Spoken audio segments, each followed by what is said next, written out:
Cine con acento. Con acento. Con acento. Con acento. Con acento. Con acento. Con acento. Con Juan Carlos Lemus. Hola, gente de Cine con Acento, ¿cómo están? Desde Lima, y hoy me acompaña el llanero solitario Miguel Mejía desde Morelia. ¿Qué tal, Miguelón? ¿Cómo vamos? Bien, aquí llaneando solitariamente.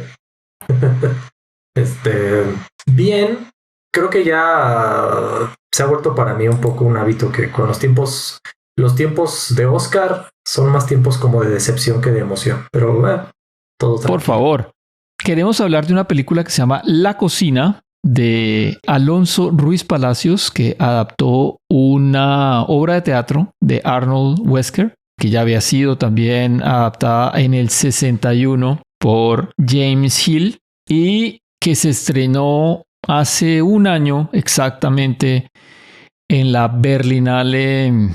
¿Por qué queremos hablar de una película que, entre comillas, podría decirse vieja, ¿no? Por dos cuestiones. La primera, porque quisiéramos hacer como un contrapeso a lo que tanto se habló de Emilia Pérez y de lo mal que está, contra algo que está realmente muy bien hecho en tantísimos temas que toca. Creo que en ninguno se descacha.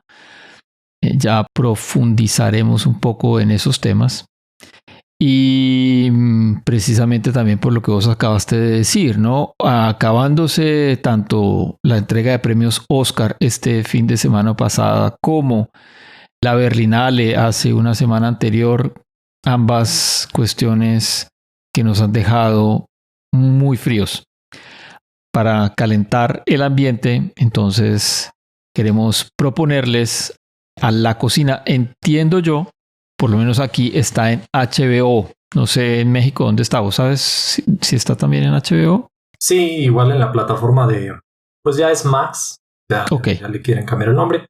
Igual para mí seguirá siendo HBO, pero sí. Entonces, y se van a encontrar con una muy buena película que no sé por qué no tuvo un mayor recorrido ni festivalero. Parece que la compró inmediatamente después de que salió en Berlín el año pasado esta plataforma y ahí quedó, ahí murió. Y tampoco se proyectó, ¿no? en cines. Lastimosamente, es una película magnífica de ver en pantalla grande si pueden, si tienen algún medio de poderla proyectar y verla en grande, está muy bien.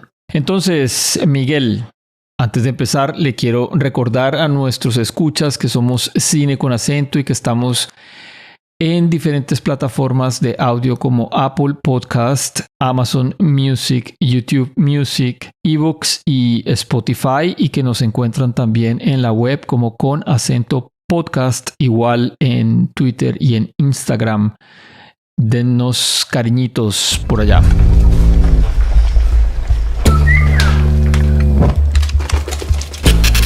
Service opens at 5.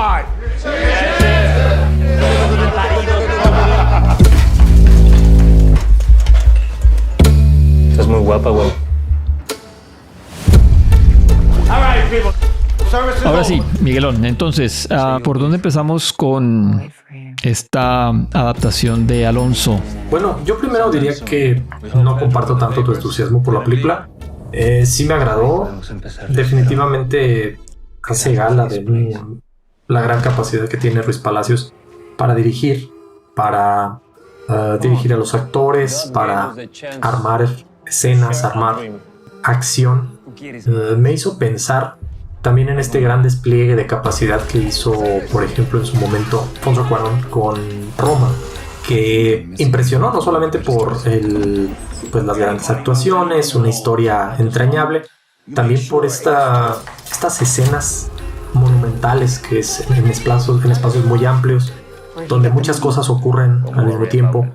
Salen a la calle y hay carros pasando y hay personas hablando y hay toda clase de situaciones ocurriendo al mismo tiempo, y es todo un gran armado de elementos que funcionan simultáneamente y es prácticamente un fresco de situaciones que vemos en pantalla. Y aquí lo vemos en esta película. Por ejemplo, hay una escena donde hay una inundación dentro de la cocina de un restaurante y es casi un plano secuencia. Entonces, Ajá.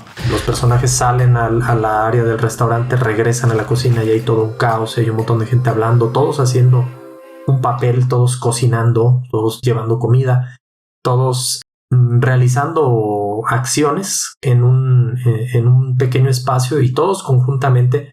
Entonces es como ver uno de estos frescos renacentistas donde en cada minúscula parte del cuadro hay algo ocurriendo, ¿no? Sí. Y si tú a cualquier lado donde mires vas a ver un poco de acción. Entonces hay una gran complejidad. Miguel, quisiera comentarle a los oyentes más o menos de qué va la película. Estamos en un local de comidas donde se ofrece de todo, ¿no? Se llama The Grill. Hay pizzas, sí, pasta, el grill también, de todo. No tiene realmente ninguna especialidad este restaurante. Es muy grande. Hay muchísimos cocineros, muchísimas meseras y todo está a flor de piel, ¿no? Todas las emociones entre la parte administrativa más la cocina más el servicio hay mucha tensión, se nota. Y a mí me recordó también mucho como a películas de Cassavetes por esta intensidad que hay en ciertos momentos, ¿no? También tengo que decir que si hay personas que nos escuchen que son DJs, a mí me parece que Ruiz Palacios logra hacer unas transiciones increíbles. Por ejemplo, entre el personaje que nos muestra al comienzo, que es una chica que va en el metro muy perdida, solo habla español, llega a Times Square, mientras oímos a una persona de color diciendo qué significa Times Square a su manera de ver, y ella tratando de encontrar el restaurante, hablando solo español. Llega esta señorita allí al restaurante y luego, en una transición de verdad súper bien hecha, como el mejor DJ, empezamos a tener otro protagonista, que es Pedro. Y ahí conocemos a Raúl Briones, que encarna a Pedro, y su relación con Julia, ¿no? Porque es una gringa, Rooney Mara, y un séquito de personajes que se mueven alrededor de diferentes partes del mundo, ¿no? Hay marroquíes, dominicanos, mexicanos, colombianos, gringos, todos franceses, todos allí discutiendo y enfrentándose o compartiendo momentos de menos tensión. Entonces, Miguel, ¿por qué o en dónde falló la película para vos que no te emocionó? Lo que a mí no me convence son aspectos temáticos, como aspectos también de esta misma formalidad, este gran despliegue de capacidad que mencionaba que tiene Ruiz Palacios. Empezamos por esto, si quieres, es la parte formal. Dale, sí. Siento que Ruiz Palacios es alguien que en su momento quiso tratar de posicionarse como alguien que propone temas y que al mismo tiempo tiene una capacidad de construir mediante la estética, ¿no? Pero creo que poco a poco se va moviendo más hacia lo estilístico y hacia la espectacularidad. Entonces vuelvo a esta idea de cómo en su momento, por ejemplo, Cuarón con Roma impresionó mucho, ¿no? Con sus escenas de gran despliegue técnico. También, obviamente, hay muchísimo dinero en una producción como esa. El tipo de cámara, la luz que requiere para poder tener esas imágenes, el sonido, que es una cosa también impresionante. Para los que hayan podido verla en cine, de verdad que fue una cosa espectacular y que también juega un papel importante. Creo que aquí Ruiz Palacios intenta hacer algo parecido. Intenta decir, vean lo buen director que soy, vean las grandes cosas que puedo hacer, obviamente cuando tengo suficiente dinero. Y creo que aquí veo algo sintomático que creo que es algo que ocurre con muchos directores mexicanos. Que cuando logran algo de prestigio, aunque sea un poquito de prestigio, que no es que Ruiz Palacios tenga poquito prestigio, la verdad es que ya tiene rato haciendo cine y se ha ganado su lugar.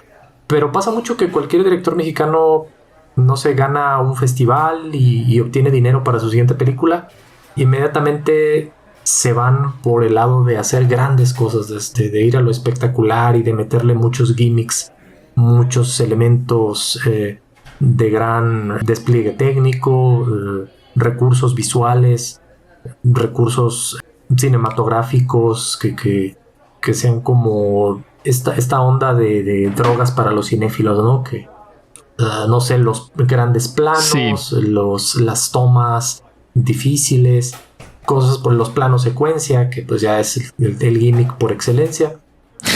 Creo que a él le pasa un poco esto, ¿no? Dice, bueno, a ver, ahora... Ruiz Palacios viene de... A ver, recordemos, en 2014, Güeros, una película tremendísima, ¿no? Sí. A mí me gustó mucho, mucho, mucho. 2018 hizo Museo, también, que me gustó. Luego, 2021 hizo una película de policías, que era como una especie de documental, ¿no? Sí. O un docuficción, ¿cómo llamarlo? Docuficción, pero bueno, también increíble. Y ahora en La Cocina, como vos decís, mucho más presupuesto. Y yo no sé, eso que vos estás mencionando sí le puede estar pasando a los directores mexicanos en México que no son profetas en su tierra. No sé, pero son muy queridos afuera, ¿no? Nosotros los queremos bastante, los apreciamos. Sobre todo a este, ¿no? O a Cuarón. A el de apellido vasco, no mucho. Más bien lo que llega a suceder es que los directores en México, bueno, cuando son buenos directores, pues en realidad no pueden hacer cine. Hacen cine muy marginal y la gente, el gran público mexicano, pues no los conoce porque no tienen visibilidad. Y afuera, pues circulan por festivales y entonces todo el mundo dice, cine mexicano, ah, sí, estos grandes directores, porque es lo que conocen afuera, conocen a los buenos directores, pero aquí en México la oferta de cine está abrumadoramente opacada por el cine comercial, tanto hollywoodense como el cine nacional. Entonces, pues terminan siendo opacados este tipo de directores, es lo que pasa. Pero también son queridos.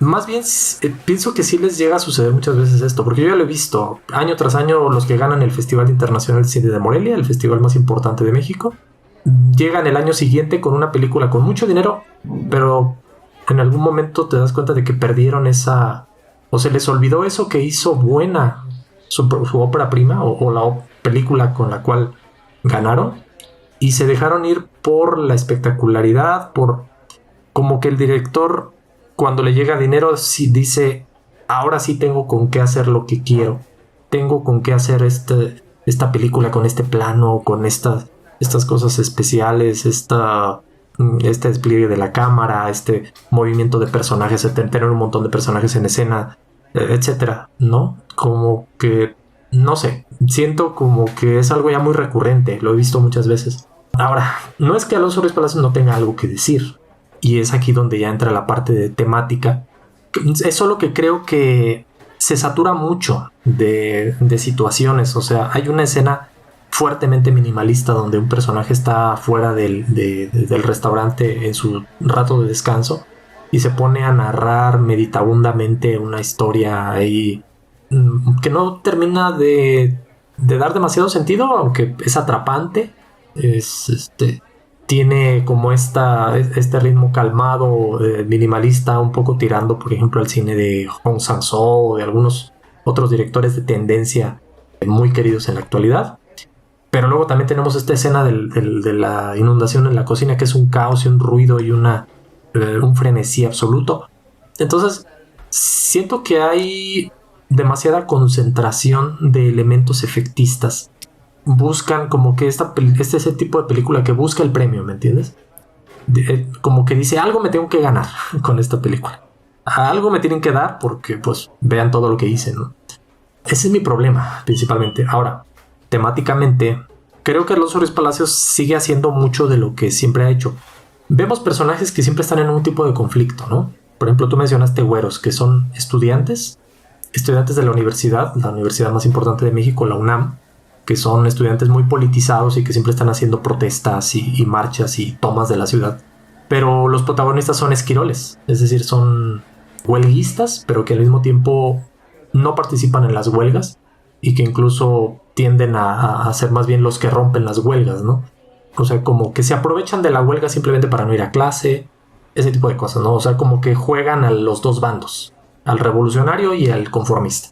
Tenemos esta otra película que es protagonizada por Gael García, de unos ladrones de un museo que roban unas piezas arqueológicas para traficar con ellas.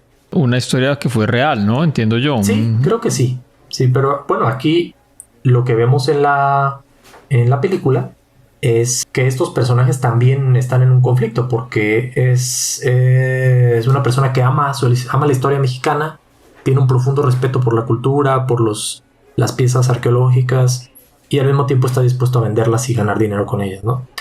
En la película de policías, pues vemos a policías, sea ficción o sea realidad, pero vemos a policías corruptos, ¿no? Sí, pero que al mismo tiempo son conscientes de su papel en la sociedad y de su condición como clase social precarizada.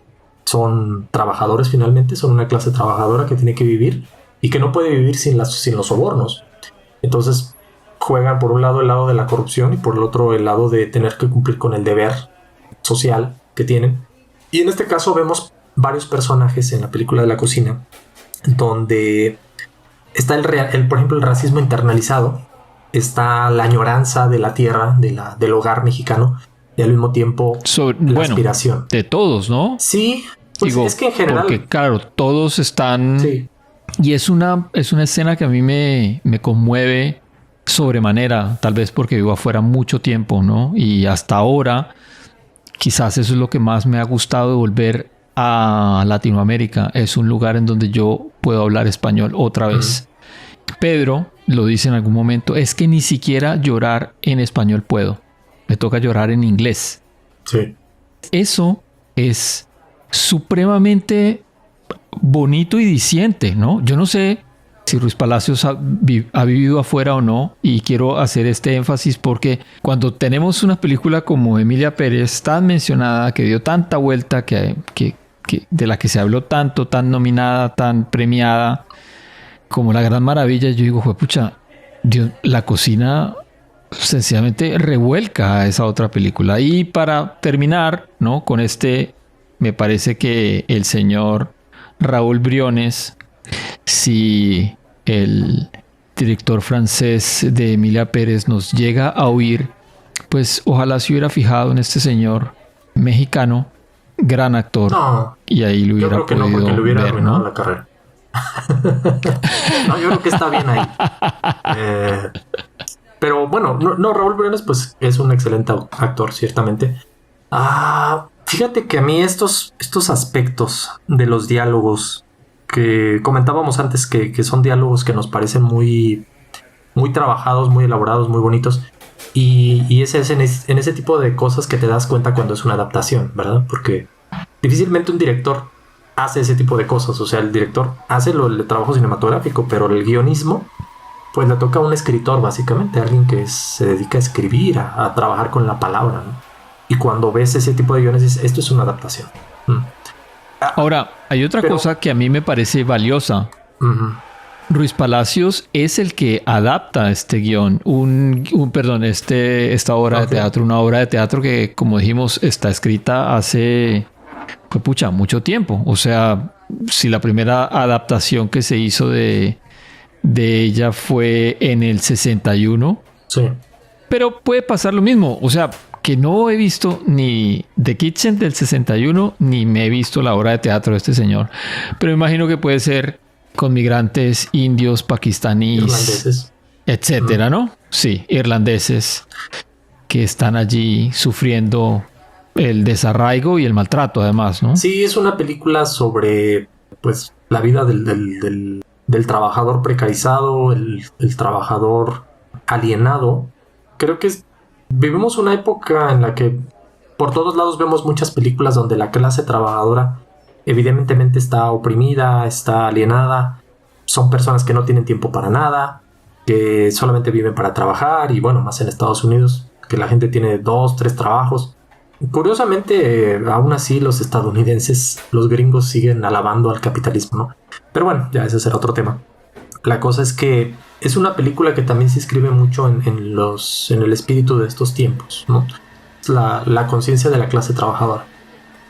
Y te quería hacer un par de paréntesis, Miguel, porque es que la película toca muchos temas que respiran el espíritu del tiempo, ¿no? Este zeitgeist que nos abruma y que se podría resumir en el capitalismo financiero. Estamos hablando que el dueño del restaurante yo diría que es una persona de Dubái, Rashid. Probablemente sí, que pues termina siendo un inmigrante también, ¿no?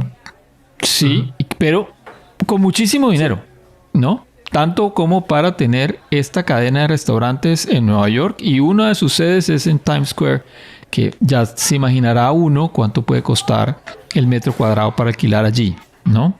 Y además, con los trabajadores que tiene. Claro, obvio, ahí está el asunto de lo que vos mencionas, la precarización del trabajo. Está también el asunto de los migrantes, está también las relaciones que se dan entre migrantes, está también lo que vos decías, el racismo interiorizado, cuando hay un diálogo también espectacular donde un mexicano dice que las blancas son lo más cercano que puede haber a Dios. Bueno, y las gringas. Y empieza a describir... Claro, sí, las gringas. Y además, en otro momento, cuando Pedro está hablando con Julia, también le dice eso. Tú en mi pueblo serías una diosa. No tendrías ni que hablar y todo se te concedería. Y la verdad es que es así. Lo digo para los que me conocen, para los que saben quién soy y con quién estoy casado, de dónde yo soy. Y cuando yo voy con ella ya, o sea...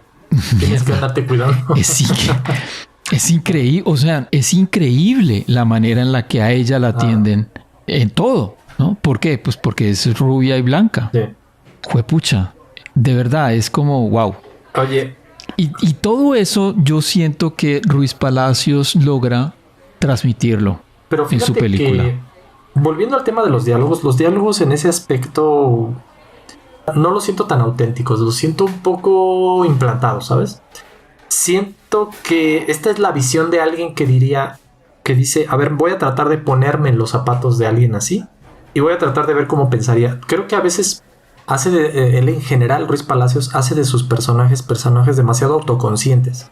Más allá de... Yo creo que estoy de acuerdo contigo en lo siguiente. A ver, estas personas no tienen ese grado de educación como para poder hablar como me están hablando. O de autorreflexión. Válido. O sea, vamos, para poder reflexionar necesitas un lenguaje, y para tener un lenguaje necesitas una necesitas educación. Tiempo. Pues sí, exacto. Necesitas tiempo que no, claramente, como tú dices, se nota, ellos no tienen. Claro. Son trabajadores explotados. Esta gente vive... Una clase...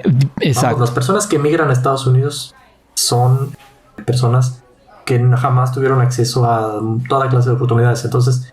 Siento que en general las películas de Ruiz Palacios yo no suelo ver seres humanos, veo representaciones simbólicas, pero no veo totalmente seres humanos. No es que está mal, pero hay una cosa que a mí me parece también que el cine nos permite eso, precisamente. Claro, digamos, sí.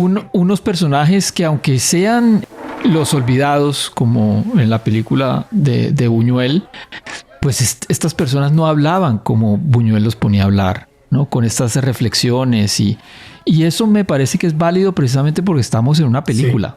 Sí. Desde el primer momento no nos deja de recordar que estamos en una película. De hecho, Ruiz Palacios, esa es una parte de su sello.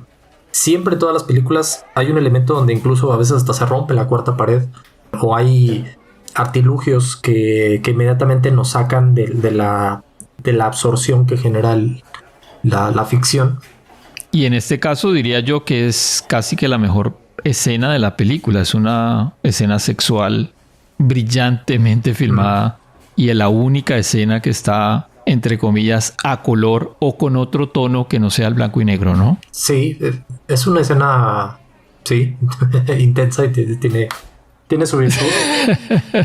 Aunque a mí en lo personal me agrada intelectualmente, aunque nunca termino de conectar, ¿sabes? Emocionalmente nunca termino de conectar con este tipo de cosas que hace Ruiz Palacios.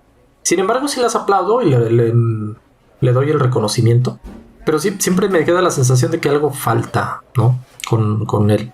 Ahora, volviendo a este tema el tema social, político, empiezo a sentir como que se empieza a formar una especie de lugar común al hablar de la migración, porque pareciera que los migrantes siempre hay que como relativizar al migrante, ¿no?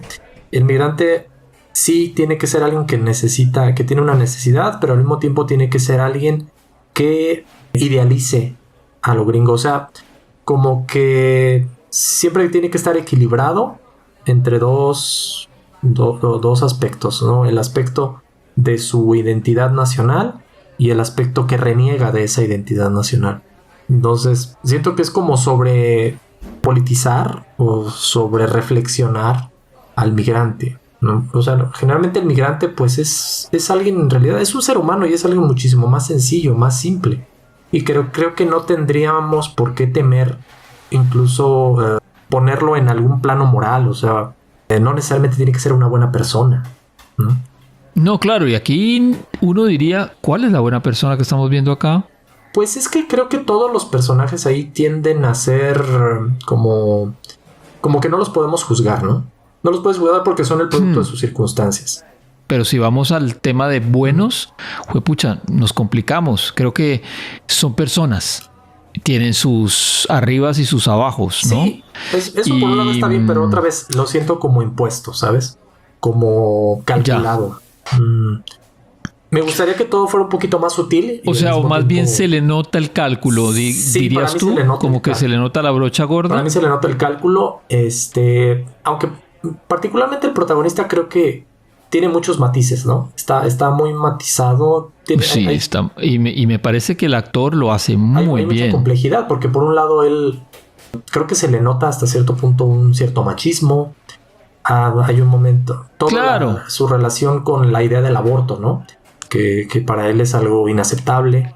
Pero hay más cosas, Miguel. O sea, y ahí es donde yo digo que la película me resulta valiosa. O sea, es un mexicano y no quiero ofender a nadie con esto que digo, pero entonces extendámoslo. Es un latinoamericano y aunque pueda ser una persona que entienda que las relaciones entre hombres y mujeres son más igualitarias hoy, también hay que decirlo que nosotros tenemos parte de ese machismo que nos imponen, ¿no?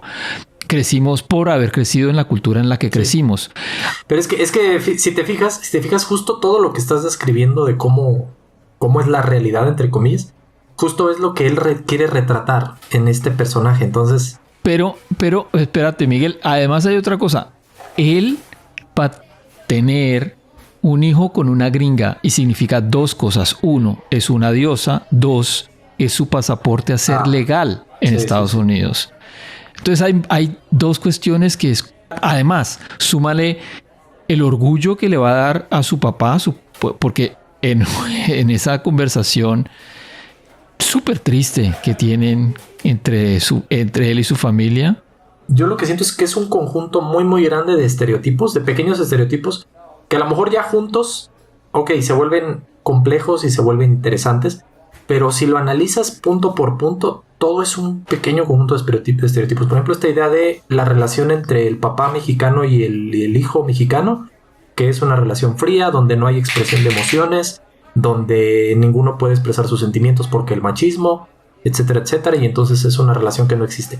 O sea, sí. Óyeme, ¿sabes? Yo ahí lo noté en este sentido, no tanto en ese machismo, sino más bien como que tal vez el chico cuando llama es a pedir favores o algo así, porque fue lo que le dice el papá, ¿no? ¿Qué quieres? Sí. Y cuando hablan un poquito más, el papá entonces sí se muestra un poco cariñoso, ¿no? Sí. Que también, es que no dejo de sentir que todo es muy típico. Que todo es, a ver, quiero imaginarme al mexicano típico. ¿Cómo es el mexicano típico? ¿Cuál es su relación de ese mexicano típico con su familia? Claro. ¿Cómo vivió? Sí. ¿Qué piensa? ¿Qué siente? ¿Cómo es su relación con las mujeres? Y todo eso lo siento impreso en este personaje que interpreta Raúl Briones, que está muy bien. Pero la realidad siempre sobrepasa ese tipo de cosas típicas y termina decantándose por cosas que a veces son o moralmente reprobables, o resulta que ese tipo de personas, pues, no sé, son más extraordinarias de lo que parecen. Entonces, no sé, no dejo de sentirlo poco auténtico, aunque otra vez siento que está muy bien logrado. Sí está muy bien trabajado, o sea, le pusieron mucho trabajo al guión, a la construcción de los personajes. Al final creo que termina siendo positivo para el aspecto de cómo pensamos en los migrantes. Y sobre todo hay que pensar que esta película pues la van a ver gringos, ¿no? Seguramente. Finalmente sale Rooney Mara ahí. algunos otros personajes, actores internacionales. Creo que esto también, si pensamos en cómo lo toman el público de afuera, seguramente le ayudará a expandir un poco esta idea estereotipada también del mexicano, porque yo veo los estereotipos, pero obviamente el extranjero no va a ver esos estereotipos. Él va a ver un personaje muy complejo, ¿no? Yo, eso es lo que siento, Miguel. En el caso mío, claro, yo no conozco México, no conozco los mexicanos, no sé cómo son. A mí este personaje me habla. O sea, cuando hemos hablado casi, y tal vez siempre nos seguramente, pero sabes, y es verdad. Pero una amiga, cuando me preguntó, una amiga colombiana, cuando me preguntó cómo me sentía en Lima, yo le dije, me siento en casa. Y entonces ella me dijo, claro, para ti es casa porque hace mucho no vives en Latinoamérica. Pero si yo voy, pues es otra cosa. Y es verdad, ¿no? Hace 3 días atrás me encontré con una bogotana, también por acá, que anda con un chico limeño y me decía, no puedo creer lo diferente que somos. Seguramente que para mí todavía lo siento así, todavía somos muy similares y me siento en casa. Seguro que si voy a México será igual. Pero si tú vienes a visitarme aquí o si tú vas a Colombia, entonces vas a decir, óyeme, sí, pero no. ¿No? Como dicen en Tailandia, donde espero que pronto vayas a visitar, same but different. Sí, pero no así. Hay muchos clichés que nos igualan afuera, sobre todo en el mundo blanco, y lo digo blanco como categoría, no como color de piel, una manera de ver el mundo, que nos dicen que, claro, son latinos, y ahí nos igualan, ¿no? Son sudacas, dicen los españoles cuando de alguna manera nos quieren ofender, ¿no? Que por lo menos para mí no es una ofensa. Espero que para ningún sudaca eso sea una ofensa, porque somos sudamericanos o latinoamericanos. Entiendo entonces que ellos nos ven como iguales. Ajá.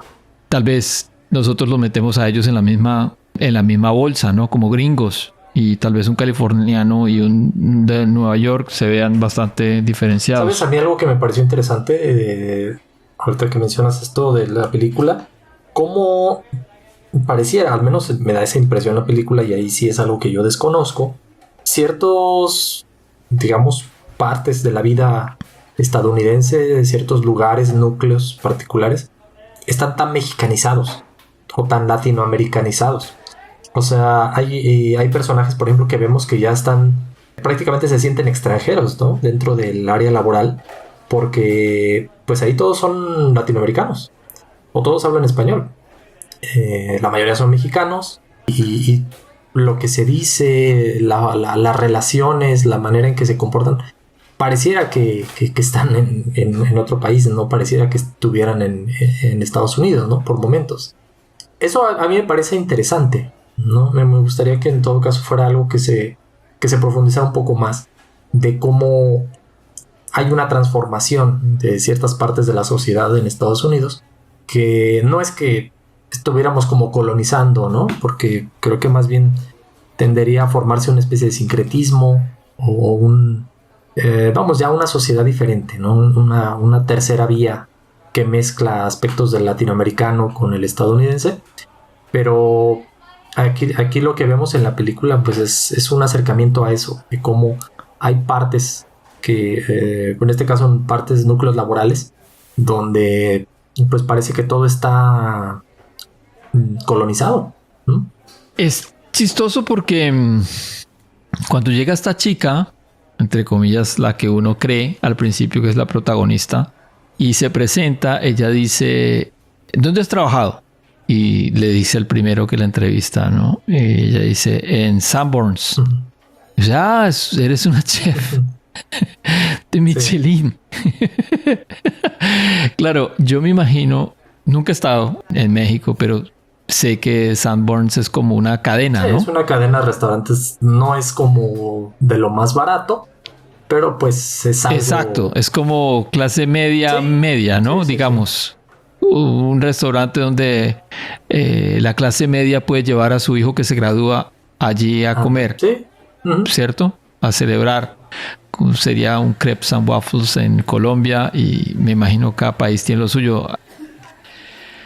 Y entonces esa es la manera en que estos mexicanos, porque el primero es, aunque es, él dice I'm American, asshole, la verdad es que es hijo de migrantes, ¿no? Aunque ya se crea un gringo. Sí. Y los mexicanos que sí son migrantes en primera generación se burlan también un poco de esta chica, ¿no? Que llega allí a la cocina de Grill. Fíjate que aquí hay un aspecto ahí sí hay un aspecto complejo, porque es interesante que la identidad estadounidense, pues prácticamente no la hay. O sea, ahí todos son migrantes. Todos son migrantes. Entonces, ¿qué es ser un estadounidense en realidad? O sea, creo que es algo que apenas se está construyendo y aún así está en constante cambio, ¿no? Claro, es que como decían por ahí, es que es un país somos países demasiado jóvenes. Sí. Tal vez aquí la diferencia más fue que... o sea, por ejemplo, bueno, lo que vemos aquí en la película pues es, por ejemplo, un mexicano, entre comillas, diciendo I'm American. Y ciertamente I'm American, exacto. Es norteamericano y lo es tanto como lo es un italoamericano. Tal cual. Y muchos dirán, es que soy italiano, pero es gringo en realidad. Y ahora que hay más migración interna entre nuestros países, porque antes no se veía, digamos, en la Colombia en la que yo crecí, yo nunca vi un extranjero. Nunca. Ni un mexicano, ni un venezolano, ni un peruano, ni un ecuatoriano. Nunca jamás. Empecé a ver extranjeros, muchos, cuando llegué a Bogotá, ya después de los 2000, y a Colombia no iban, pues porque era muy peligroso el narcotráfico, la violencia, las bombas, bla, bla, bla. Y luego porque tampoco es que el país tenga mucho que ofrecer. Venezuela sí tuvo una migración muy fuerte de colombianos en los años 80. Tal vez ellos estuvieron más expuestos a esto, pero ahora que la migración venezolana ha llegado a toda Latinoamérica, ¿no? Aquí hay muchísimos, en Chile hay muchísimos, en Colombia ni hablar. Entonces ya nos exponemos a estos que supuestamente son muy parecidos a nosotros, que son nuestros hermanos. Sí. Pero entonces empezamos a chocar, ¿no? Y claro, esa gente ya tiene hijos con peruanas, por ejemplo acá, y esos niños son peruanos. Pero son esos, ya empieza a ser raro, ¿no? Sí, pero pues son peruanos que comen arepas. Creo que en este tipo de ejemplos sí hay como una identidad definida, por ejemplo, en un país y una identidad definida en el otro. Pero en el caso de los gringos en particular, o sea, ¿qué es lo que te hace ser gringo? Creo que hay una reflexión... El pasaporte, creo. Exacto. Es que una reflexión que nos deja la película es que lo único que te hace ser gringo es la ciudadanía. Óyeme, ¿sabes qué? Ahora que me haces la pregunta y que la pienso un poquito más, yo diría que la manera de ver el mundo, ¿sabes? Sí hay cierta cosmología, pero... Y esto es algo que también suele verse mucho en la... Mira la posición que toma el mexicano de segunda generación, el American, de origen mexicano, Uh-huh. y es igual a Rashid, que es americano, aunque el de origen mexicano esté más cerca de los mexicanos que están allí, por todo, ¿no? Sí. Culturalmente, por idioma. Sí, es que adquirir el lenguaje desde la infancia, el bombardeo de la cultura, etcétera, pues creo que sí genera una persona diferente, ¿no? Pero claro, y lo digo por el asunto de la relación con el dinero, de cómo ven las cosas. Sí. De cómo se exponen a las cosas, de lo que quieren. O sea, a mí hay una cosa que siempre me ha impactado muchísimo, es que nuestra migración hacia Estados Unidos, esos niños nunca hablan español. Sí. Yo no sé si vos te acordás de ese meme que hay de aquí hablas español o te largas. ¿Lo has visto? Creo que sí lo recuerdo. Es una chica colombiana que que no quiere hablar español con su mamá. Sí. Pero eso no le pasa solamente a esa niña, le pasa a todos los migrantes. Es como esa gente no le habla español a sus hijos. Fíjate que yo también observo, y algo que creo que suele verse en las películas ambientadas en Nueva York, es que particularmente ahí en Nueva York hay todo un crisol de culturas, de lenguajes, de caracteres. O sea, allí es como una especie de circo donde hay personas de todo el mundo, que hablan diferente, que se comportan diferente, que piensan, que actúan diferente.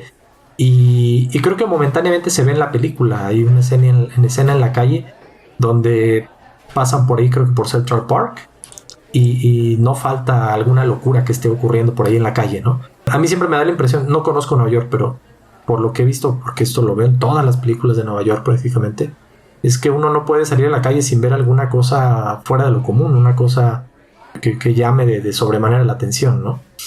Y creo que aquí lo que vemos es que la migración y esta manera en que los migrantes transforman su entorno se inscribe también en esta cultura neoyorquina de la excentricidad, de la diversidad, del cosmopolitismo y de la locura, ¿no? Y del caos que hay ahí.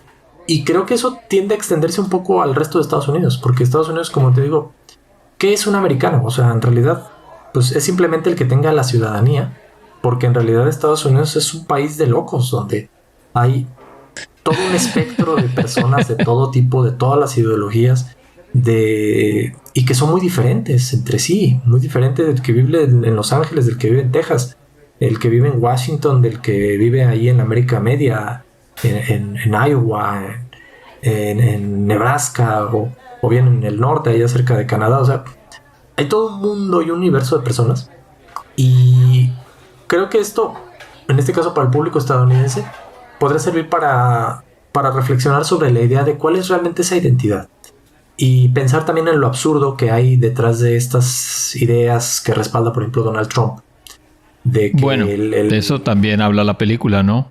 Pues creo que porque hoy sería la idea como de qué es el gringo. O sea ¿a quién tiene la autoridad para decir qué es realmente un norteamericano? Realmente nadie puede decir qué es, porque pues, ser norteamericano es algo que o es algo demasiado complejo para poder definirlo, o es simplemente el que tenga los papeles. Y creo que por eso mismo lo complejiza, porque Sí. si un escocés tiene los mismos papeles que un hijo de una dominicana con un venezolano en Miami y el otro vive en Alaska, pues sí, los dos son Americans, igual que el de Hawái. Por ahí es la cuestión, y creo que es una película muy compleja porque toca muchos temas, y creo que a pesar de que no se centra en lo gringo, es uno de esos temas que pasa tangencialmente por la película. Igual diría yo que qué es ser latino, que qué es ser latino en Estados Unidos, con lo que vos mencionaste tal vez al principio, ¿no? Este dolor de patria, extrañar la patria, juepucha, la niña que le lleva un atado de cilantro que le manda su mamá, la mamá de Pedro, a Pedro como regalo. Es increíble ese detalle. Y luego lo que Pedro hace con esas hojas. Fíjate que ese es, yo creo, que el aspecto de identidad nacional más auténtico, porque creo que eso ahí sí, o él, el director particularmente, es alguien que tiene alguna experiencia con relación a esa planta, porque la hierba santa ciertamente es un ingrediente muy típico de ciertos platillos, pero nada más de ciertas regiones, y que no cualquiera lo usa. O bien se asesoró muy bien. Entonces creo que ahí sí hay un detalle de identidad nacional muy bien trabajado. Es increíble, yo creo, y eso, otra vez repito, yo no he sido migrante en Nueva York, pero me ha tocado vivir un poquito afuera, ¿no? Y entonces siento que eso de ser migrante, este señor lo captura de una manera especial. Es una película especial para mí, por eso me tocó en ese sentido, ¿no? El no tener, sí, el extrañar tu tierra y el no hablar tu idioma, esas cosas que yo, wow, qué bien logrado está. Sí, sí, ciertamente lo construye bastante, aunque a mí me gustaría más bien que se centrara en algo, ¿sabes?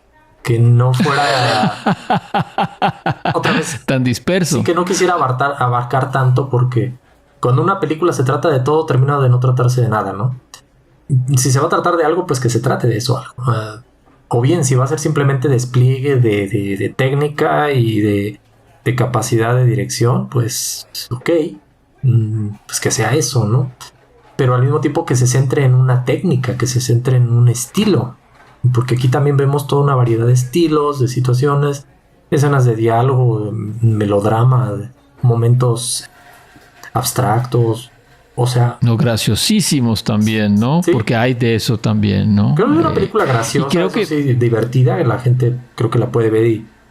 bueno, ya a veces no sabe uno porque resulta que cualquier cosa, resulta que a la gente le parece lenta, le parece no sé qué, pero... O le parece también ofensiva, ¿no? Porque aquí hay malos tratos, hay xenofobia, racismo. Sí, yo creo que no está de más recordar que no porque una película muestre algo significa que lo apoya. Exacto, gracias. Hay muchas personas que eso les... Sí, pues creo que es... complejiza. Sí, a veces es cuestión de tener un criterio de que el arte, pues, no es algo que se tiene que ceñir a las ideologías siempre. O sea, una cosa es ser respetuoso y otra cosa es ser aséptico. Claro, eso es lo que le pasó, precisamente por eso lo decía al principio de esta grabación, a la Berlinale este año, que quiso ser aséptica y terminó siendo la nada. Y eso es muy triste que le pase a un arte como el cine. Debería siempre molestar algo, ¿no? Digo yo. A veces me pregunto si hay algo que realmente moleste en el sentido en que se entendía tradicionalmente esa palabra. Porque vamos, ya que molesta. Digo, siempre habrá algo que moleste, ¿no? Me acuerdo, por ejemplo, cuando esta película se llama creo que El Séptimo Continente de Michael Haneke, donde hay una escena donde una familia depresiva de clase media alta empieza a destruir el dinero, lo tira por la taza del baño. El director Michael Haneke pensaba que esa escena iba a molestar a mucha gente. Él sentía que esa escena sería como la más fuerte de la película, porque la gente iba a ver en la pantalla cómo literalmente destruían dinero, lo echaban por la taza del baño. Y ciertamente es una cosa que yo cuando la vi me sorprendió. No sé si me molestó, pero probablemente ahorita, digo, esa película tiene creo que como unos 30 años, ¿no? No recuerdo. Probablemente ahorita en el auge del capitalismo sería todavía más choqueante. No lo sé. Pero bueno, ciertamente debe haber algo que lastime y que moleste, pero creo que se requiere algo de ingenio también para eso. Creo que hemos hablado bastante sobre esta película. Sí. Quisiera recordarles a los que llegaron hasta acá, a los que se aguantaron esta discusión de lo divino y humano en la latinidad en Estados Unidos. Se acuerden que somos Cine con Acento y que estamos en Apple Podcast, Amazon Music, YouTube Music, Spotify e iVoox, y que nos encuentran también en la web como Con Acento Podcast y en Twitter y en Instagram igual. Miguel, muchísimas gracias por tus palabras, por no estar de acuerdo también y por tener esta agradabilísima conversación como siempre. Como siempre, encantado, Juan Carlos. Nos vemos para la próxima. Cuídate. Chao. Chao.